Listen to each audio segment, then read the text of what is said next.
Donald Trump is a weak, insecure little man pretending that he is a big, strong, tough guy. And in no instance is that clearer than in Donald Trump's relationship and straight-up subservience to Vladimir Putin, who has broken every supposed promise or concession Trump said that he would get out of him when we saw last night Putin kill multiple innocent Ukrainians in a bombing of Kyiv. And when Donald Trump was pressed about that, in an Oval Office press conference with the Prime Minister of Norway, as you would expect, he melted down and disturbed the world leader that was with him. You could see the Prime Minister rolling his eyes when the question came up, an expectation of the meltdown that Trump had. And we're going to get into it all. But before we do, if I could quickly ask you to leave a like on this video. And if you haven't already and you enjoy our channel, to hit that subscribe button. It goes a long way, and it really does mean a lot to me. Now, before we get into what Donald Trump had to say, I want to hear from Joe Biden's former national security advisor, Jake Sullivan, who was on Rachel Maddow's show last night,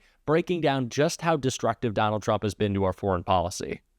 President Biden's national security advisor, Jake Sullivan, in one of his first interviews since President Biden left office, says that from a national security perspective, in his estimation, Trump's first 100 days in office have been a, quote, unadulterated disaster. He says, quote, President Trump and his team have gone at the core American advantages in the world and systematically tried to dismantle them.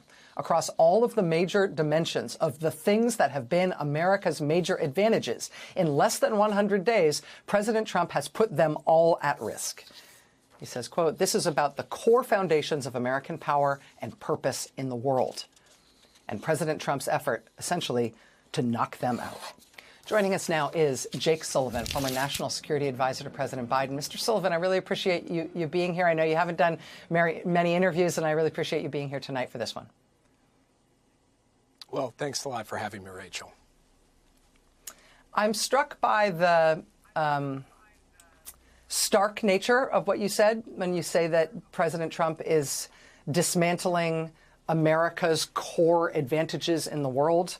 The things that have been our major advantages, the things that make us the power that we are. You describe him as systematically dismantling those things.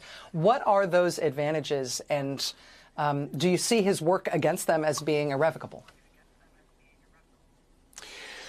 Well, Rachel, I wouldn't say this. I'm not a person who usually speaks in hyperbole. I say it because I genuinely believe it. You ask, what are those advantages?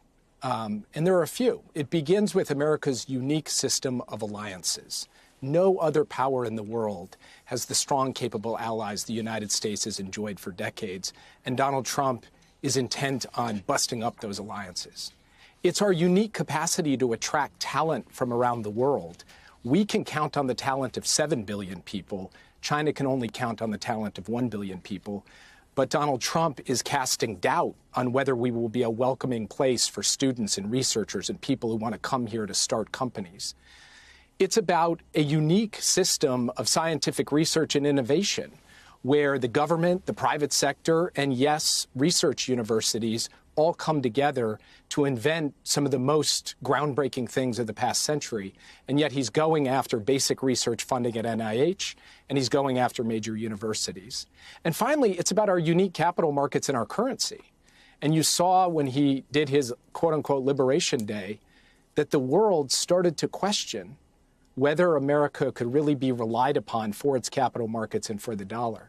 No one could have predicted, even in the worst possible nightmare, the damage that Donald Trump would do so quickly. We knew Donald Trump would be doing damage. We knew that it would be lasting and long term, but to accomplish as many broken relationships in a complete shift of the world order away from an American exceptionalism just because of the idiocy, ego, and arrogance of one guy is just shocking still. It continues to disturb us every single day, and it continued even more so when Donald Trump started getting asked questions about Vladimir Putin, who he was very upset with this morning, tweeting and posting about his favorite dictator. Vlad, this isn't you. Why would you do this? Still sucking up to the murderous dictator for some reason? Well, the reason is because he's Donald Trump. But when he was pressed on that, he had a little bit of a meltdown. And then we're going to see the really shocking thing that he said. Why are you not putting more pressure on Russia? I know a lot of Europeans. Putting a lot of pressure. You don't know what pressure I'm putting on Russia. They're dealing. You have no idea what pressure I'm putting on Russia. We're putting a lot of pressure. Can you maybe tell us that? We're putting a lot of pressure on Russia, and Russia knows that, and some people that are close to it know, or he wouldn't be talking right now. The Prime Minister understands that better than anybody. He wouldn't be talking right now. He's talking, and we're putting a lot of pressure. I think he wants to make a deal. We're going to find out very soon, but it takes two to tango, and you have to have Ukraine want to make a deal too, and they're being hit very hard, and I do believe they want to make a deal. How do we know that you're not putting more pressure on Putin? Well, because Putin's not acting like you're putting pressure on him. Putin doesn't care what you do. You're in his pocket. That has been clear this whole time. That's been clear since 2015. So, yeah, that's why it seems like you're not putting pressure on him. That is observable. You don't have to do any deep digging to know that Donald Trump is the one screwing this all up. And that's clearly, of course, not what Donald Trump thinks. Guess who he thinks is responsible? I bet you're guessing Joe Biden. But no, take another step back. Yeah, Trump blamed Obama for this. You said that the Ukraine have to give some territory to win peace, among them Crimea. Do you stand by that? And I know that the former NATO General Secretary today has told you that he does not agree, and he believes in territorial integrity of the Ukraine. How will you deal with that with your allies? And do you stand by that Ukraine have to give? Former Secretary General happens to be right here, you know, so they can't put words in his mouth. He's been a great general, frankly. It was because that's what you are. Really, you're a general. But he's been a great Secretary General. We had a tremendous relationship, very successful, and I think he could speak for himself. He's right here. But do you still agree that Ukraine have to give some territory away to win peace? Well, it depends what territory. They've been fighting. They've lost a lot of territory. We'll do the best we can. Working with Ukraine, we'll do the best we can. But they lost a lot of territory. When you say Crimea, that was handed over during a president named Barack Hussein Obama. That had nothing to do with me, Crimea. That was 11 years ago with Obama. And they made a decision. There wasn't a bullet fired. There was no fighting. There was no anything. They just handed it over. Now they say, well, can you get it back? I think that's going to be a very difficult thing to do. That was given by Barack Obama when he was president, not by Donald Trump. Thank you, Mr. President. Donald Trump will go so far as to not blame Vladimir Putin for Vladimir Putin's invasion of Ukraine, that it is now President Obama's fault.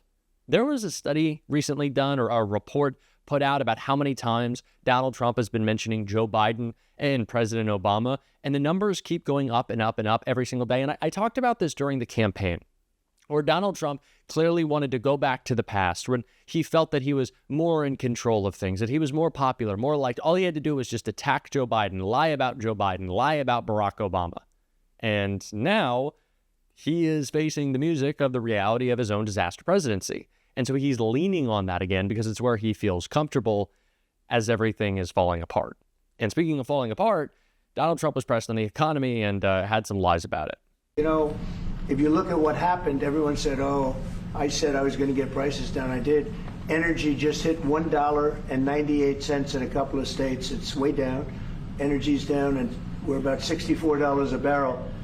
When I came in, and we were looking at $89, $90, $95. And by the way, that helps us solve the war too. Having those energy prices is a big incentive for Russia to also agree with solving the war problem. Groceries are down. When I was with you 2 months ago, you were complaining about eggs. I said I just got here. I was here for about a week when the press started saying about eggs have gone through the roof. I said, I just got here. Tell me about eggs. And they have been. They went through the roof and you couldn't get them. So we just had a big Easter egg hunt at the White House. Thousands and thousands of eggs. And the price was down 87%. So we did a great job.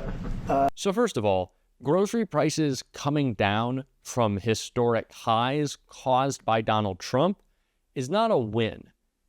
Right? It's when like the stock market recovered a couple thousand points in the Dow. It's like, oh, we were at 44,000 and then we were at 33,000. And now we're at 40,000. So Donald Trump gained 7,000 points in the Dow. That's not how that works. When egg prices go from 4 to 10 and then come down to 8, you didn't shave off 20%. They're still up. But Donald Trump clearly doesn't understand that. And all of his talk of how cheap energy is, that's usually what happens right before and during a recession, which is coming because of your tariffs. So really, you're just telling on yourself in all of this, Donald. It doesn't matter how cheap goods get if no one has a job to buy them. And clearly that does not compute for Donald Trump. A lot of things don't compute for Donald Trump. Returning to the point we were making about Ukraine, it always reminds me of that Jasmine Crockett clip. I feel like we have to play it every time we talk about Ukraine. And so we're going to take a listen right here. That the president would not go and participate in anything if fact-checking was going to be a part of it, because he didn't want to be fact-checked. We know that the vice president got upset in his vice presidential debate when he was fact-checked. It used to be a time in this country that we as members of Congress or elected officials thought that it was okay to just tell the truth.